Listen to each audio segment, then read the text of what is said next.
Je m'appelle Rémi Guérin et je suis directeur éditorial et scénariste.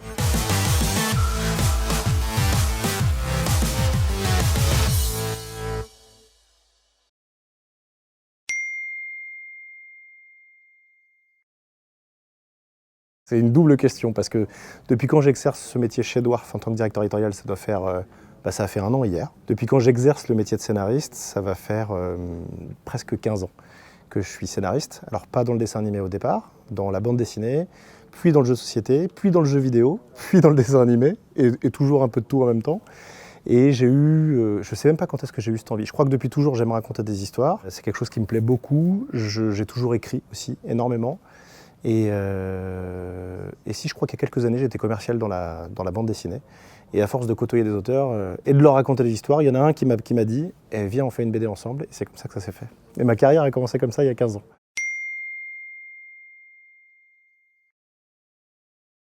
Le métier de scénariste, il est vaste. Alors, moi, je le couple avec le métier de directeur éditorial ici. C'est-à-dire que mon travail à moi, ça consiste à, pour faire simple, développer des histoires, donc ce qu'on appelle des créations originales, donc développer des histoires de zéro qui pourraient être adaptées en dessin animé. Donc elles sont même écrites au format dessin animé tout de suite, elles sont pensées comme ça. Et à développer ce qu'on appelle des bibles, c'est-à-dire une bible littéraire en général, une bible graphique, c'est ce qui compose un projet dessin animé qui est en général présenté à un diffuseur. Un diffuseur, pour faire simple, c'est soit une chaîne de télévision, soit une plateforme, type Netflix, Amazon, etc. Et cette bible sert de base pour comprendre ce qu'est le dessin animé, quelles sont les intentions graphiques et littéraires, et éventuellement intéresser un diffuseur qui va nous dire « Ok, on produit ensemble ». Donc mon travail à moi, c'est d'écrire tout ça. Donc ça veut dire de l'imaginer, de zéro. Mais j'ai aussi une deuxième partie de mon travail qui est liée à la direction éditoriale et à l'écriture, qui est d'aller aussi... Alors ça, c'est la partie un peu sympa quand même aussi, enfin tout est sympa, mais je lis beaucoup de livres, je joue à beaucoup de jeux vidéo, c'est difficile comme métier, et j'essaie de repérer aussi des licences ou des histoires qui préexistent déjà, qui ont été écrites par d'autres auteurs, qui pourraient être intéressantes à adapter en dessin animé, et après je me mets en contact avec les éditeurs, les producteurs ou les auteurs, pour leur acheter les droits de ces histoires, pour pouvoir les adapter. Donc ça, c'est aussi mon travail. Alors au quotidien, au travail, il ne joue pas aux jeux vidéo toute la journée, mais il joue beaucoup aux jeux vidéo quand même. Non, j'écris énormément, j'interagis avec beaucoup de monde aussi sur les échanges d'idées, parce que je ne crois pas, pour avoir 15 ans d'expérience derrière moi, et notamment en bande dessinée où on travaille plutôt seul, je me suis rendu compte aussi avec le temps que travailler à plusieurs, c'était l'occasion d'avoir des idées qu'on n'aurait pas forcément seul, et quand bien même on pourrait y passer beaucoup de temps, ça ne changerait rien. Donc je passe énormément de temps à écrire, à monter des projets, mais une partie de mon travail, c'est aussi d'aller convaincre les diffuseurs que ces idées sont de bonnes idées. Donc il faut être convaincu par son propre projet. Mais c'est un peu schizophrénique d'être à la fois producteur et scénariste, mais c'est chouette, parce qu'il y a une partie vente et commerciale et une partie écriture pure, et donc développement d'univers.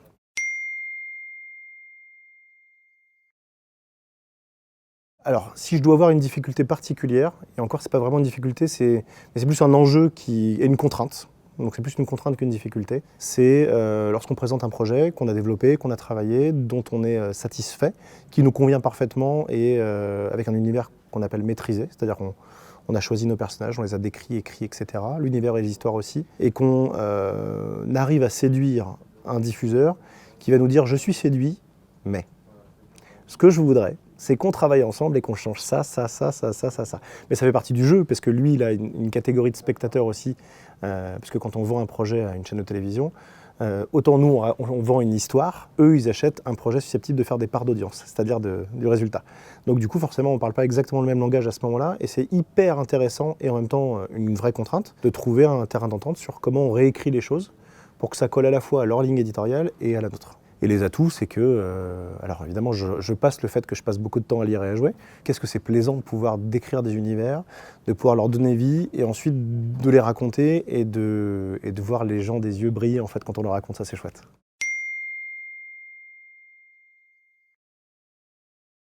Mon cursus, ma formation initiale.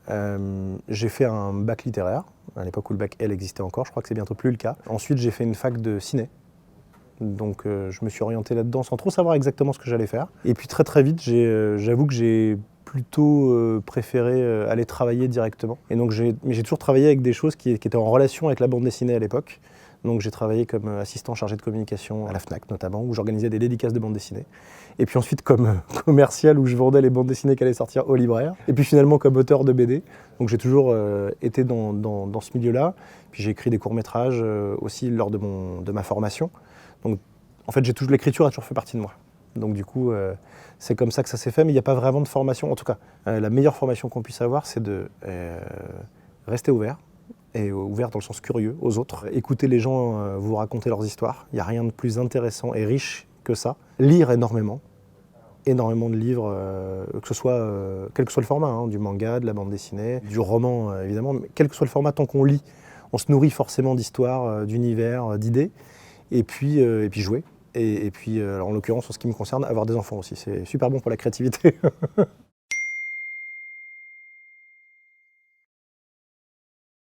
Alors, les évolutions technologiques, justement, elles sont liées à toutes les nouvelles technologies qui vont arriver, qui ne sont pas directement liées à l'écriture, mais comme la réalité virtuelle, la réalité augmentée, etc. Sur l'écriture en elle-même, rien ne change. Il nous faut un traitement de texte, ou une feuille blanche et un stylo, et ça suffit largement. Quand on a besoin de lire comme moi autant, il faut apprendre à utiliser des liseuses aussi. C'est pas si facile que ça, quand même, l'air de rien. Mais globalement, il n'y a pas de vrai enjeu technologique sur l'écriture, si ce n'est que ça va changer notre manière d'écrire, le support pour lequel on écrit. Et ça va très très loin. Là, je parle de dessin animé, mais même dans le jeu de société aujourd'hui, moi qui écris du jeu de société, il y a de plus en plus de jeux de société qui vont sortir avec des plateaux virtuels qui réagissent aux pièces et qui génèrent des interactions avec des histoires sur le smartphone. Enfin, il y a énormément de choses qui sont en train de se passer technologiquement, qui changent la manière dont on écrit et qui vont nous obliger à repenser notre métier aussi. Mais je crois que malgré tout, et quel que soit le sujet, la force, ça reste d'écrire en équipe, en groupe.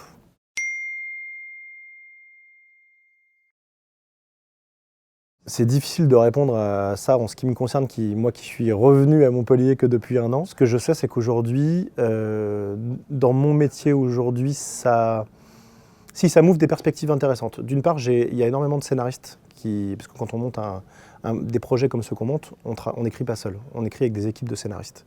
Donc c'est là que moi, par exemple, je fais de la direction d'écriture. Quand on travaille avec des équipes de scénaristes, c'est toujours plus confortable de les avoir au studio ou de pouvoir les faire venir facilement. Or, il y a énormément de scénaristes qui ne souhaitent pas ou qui n'ont pas les moyens ou qui n'ont pas l'envie d'aller à Paris, qui est souvent l'endroit où the place to be, l'endroit où il faut être. Et donc du coup, c'est un avantage énorme d'être ici, dans le sud à Montpellier, parce qu'on est quand même relativement central déjà.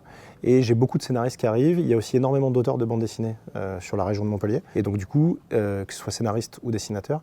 Et du coup, c'est autant de forces vives. Donc moi, pour le coup, ce que je vois, c'est que l'écosystème auteur, qui est finalement pas si grand que ça, qui se trouve à Montpellier, il est hyper riche et c'est un atout énorme pour un studio comme le nôtre.